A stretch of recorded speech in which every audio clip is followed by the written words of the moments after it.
पूछते हैं क्या भाई कौन जात हो, तो कहता है दलित हूं साहिब। कहते हैं अरे नहीं नहीं किसमें आते हो, तो वो बेचारा दुख का मारा कहता है आते हैं साहिब, आपकी गाली में आते हैं, गंदी नाली में आते हैं और अलग की हुई थाली में आते हैं साहिब। तो कहता है हम तो सोचे तुम हिंदू में आते हो। सरकार बात करती है पिछड़े और दलित के हक की और सम्मान की, और जब जाति जनगणना की बात आती है तो सर पे पैर रख करके भाग जाती है। आज जब विपक्ष ने बात उठाई कि जाति जनगणना करवानी चाहिए, तो आदरणीय मंत्री जी कल वहां बैठे थे और कह रहे थे कि बिहार की आप बातें करते हैं, बिहार तो बड़ा ही खराब है, बिहार में ये होता है वो होता है। बिहार अगर खराब है और उसके बावजूद भी अगर दलित और पिछड़ों का सम्मान कर रहा है, तो आप क्यों धर्म की राजनीति कर रहे हैं? आप क्यों नहीं सम्मान कर रहे हैं दलितों और पिछड़ों का?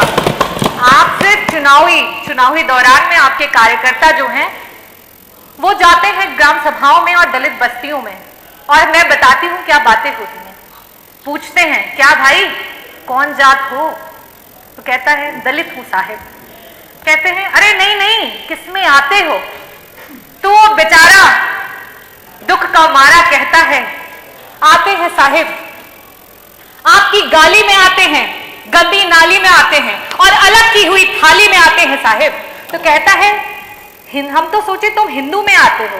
बोले आते हैं ना साहिब, लेकिन सिर्फ और सिर्फ आपके चुनाव में। और आप हक की बात करते हैं, आपके एनसीआरबी के आंकड़े बता रहे हैं कि आपके प्रदेश में सबसे ज्यादा एससी और एसटी कम्युनिटी पे जो है वो क्राइम्स हुए।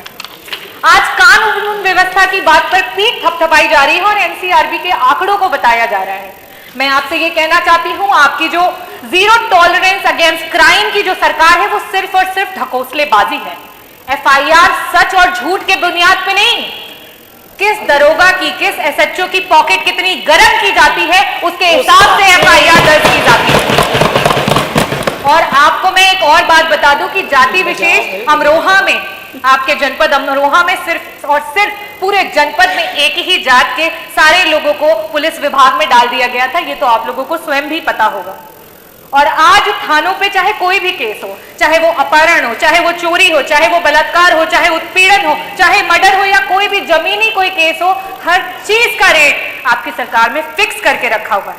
और उत्तर प्रदेश में अगर महिला उत्पीड़न की बात करें तो मैं एनसीआरबी का ही आंकड़ा आपको बताती हूँ कि पर लाख विमेन में 51 महिलाएं हैं जो उत्तर प्रदेश में उत्पीड़न और क्राइम का शिकार हो रही हैं। लेकिन वही बिहार हमसे बेहतर है, वहां पे 30 महिलाएं हो रही हैं। कन्विक्शन की रेट पे आप कहते हैं कि हम बहुत सारे लोगों को कन्विक्ट कर रहे हैं, लेकिन आप जिस चीज पे खुश हो रहे हैं जरा देखिए कि आपसे प्रदेश और भी हैं जो कन्विक्शन रेट में आपसे भी बेहतर है। आज आपका प्रशासन संविधान की धज्जियां उड़ा रहा है। संविधान जो कहता है कि अगर इंसाफ दिलवाने में कोई मुजरिम छूट भी जाए तो कोई बात नहीं, लेकिन किसी निर्दोष के साथ अत्याचार नहीं होना चाहिए। कानपुर देहात में वो मां बेटी जिस तरीके से जल गई, क्या वो किसी तरीके से संविधान के अनुरूप हुआ? आज ये बुलडोजर सरकार है जहां सबने अपने होठ सी लिए। उस पे कुछ चंद लाइनें बोलूंगी। खामोशी ना ओढ़ो, तुम जुबान खोलो, इस जालिम हुकूमत के खिलाफ बोलो। यहाँ मजलूम हर रोज सताए जा रहे हैं, घर कभी गिराए तो कभी जलाए जा रहे हैं। धन्यवाद डॉक्टर रागिनी।